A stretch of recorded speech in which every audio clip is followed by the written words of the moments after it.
sebagai tuan rumah PSR Sinode Gemim tahun 2020 dengan Ketua Umum Saudara Rio.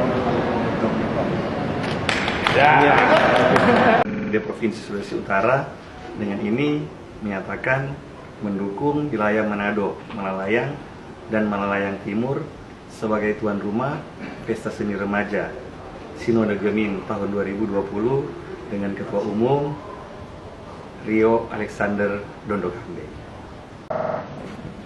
Saya, Wakil Bupati Minasa, dengan ini mendukung wilayah Manado, Malalayang, dan Malalayang Timur sebagai tuan rumah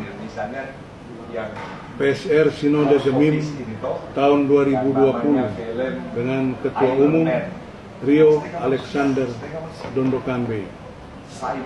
Bahwa calon untuk PSR tahun 2020 itu di Malalayang. Saya pernah jadi jemaat di wilayah Malalayang sana.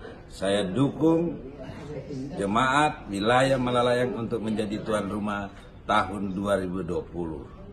Maju dan luar biasa.